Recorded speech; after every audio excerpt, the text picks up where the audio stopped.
மதுரையில் பள்ளி சீருடைக்கு ஆண் டெய்லரை வைத்து மாணவிகளுக்கு அளவெடுத்ததாக புகார் கூறப்பட்டிருக்கிறது. இதையடுத்து போக்சோவின் கீழ் வழக்கு பதிவு செய்யப்பட்டிருக்கிறது. இது குறித்த கூடுதல் தகவல்களோடு செய்தியாளர் ஹரிகிருஷ்ணன் இணைகிறார். அவரோடு பேசலாம். ஹரிகிருஷ்ணன், இப்போ என்ன நடந்தது? பள்ளி நிர்வாகம் தொடர்பாக நடவடிக்கை எடுக்கப்பட்டிருக்கா? காயத்ரி, மதுரை மாநகர் அனைத்து மகளிர் காவல் எல்லைக்குட்பட்ட என்கேபுரம் பகுதியில் தனியார் மெட்ரிகுலேஷன் பள்ளி ஒன்று செயல்பட்டு வருகின்றது. இந்த பள்ளியில் மாணவிகளுக்கான சீருடை தைப்பதற்காக பள்ளி நிர்வாகத்தின் சார்பில் ஒரு ஆண் மற்றும் பெண் டெய்லரை அழைத்து வந்து சீருடைகளுக்கான அளவு எடுக்கும் பணியில் ஈடுபட்டதாக தெரிகிறது. அப்போது இந்த 10ஆம் வகுப்பு படிக்கும் மாணவி ஒருவர் மாணவிகளுக்கு எதற்கு ஆண் டெய்லர் மூலமாக அளவெடுக்க அனுமதிக்கிறீர்கள் என ஆசிரியரிடம் கேள்வி எழுப்பிய நிலையில் ஆண் டெய்லர் அளவு எடுத்தால் தன்னால் அளவு எடுக்க முடியாது என பள்ளி ஆசிரியரிடம் கூறியிருக்கிறார்.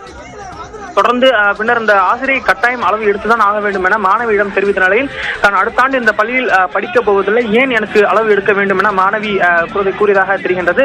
இது தொடர்பாக பள்ளி நிர்வாகியிடம் கூறிய போதும் இந்த பள்ளி நிர்வாகம் கண்டுகொள்ளாததால் அந்த ஆண் டெய்லர் தன்னை அளவெடுக்கும் பொழுது தனது அனுமதியின்றி உடல் பாகங்களை தொட்டதாக கூறப்படுகின்றது. இதனையடுத்து இந்த ஆசிரியை மீதும் டெய்லர் மீதும் நடவடிக்கை எடுக்க கோரி 10ஆம் வகுப்பு மாணவி மதுரை மாநகர் அனைத்து மகளிர் காவல் நிலையத்தில் புகாரின் அடிப்படையில் அந்த ஆசிரியை மற்றும் 2 டெய்லர்கள் மீது போக்சோ வழக்கு பதிவு என்பது செய்யப்பட்டிருக்கிறது.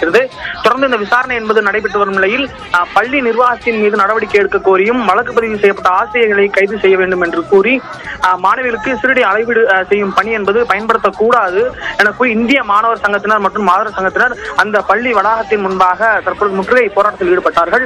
தொடர்ந்து அப்போராட்டத்தில் ஈடுபட்டவர்களை காவல்துறையினர் கைது செய்ய முன்ற போது காவல்துறையினருக்கும் போராட்டத்தில் ஈடுபட்டவர்களுக்கும் இடையே கடும் தள்ளுமுள் என்பது ஏற்பட்டது. இதனையடுத்து போராட்டத்தில் ஈடுபட்டவர்களை காவல்துறையினர் கைது செய்திருக்கிறார்கள். தொடர்ந்து இந்த போக்சோ வழக்கு பதிவு செய்யப்பட்ட ஆசிரியை மற்றும் டெய்லர்கள் மீது விசாரணை என்பது நடைபெற்று வருகிறது. காயத்ரி, நன்றி ஹரிகிருஷ்ணன், இது குறித்த தகவல்களுக்காக.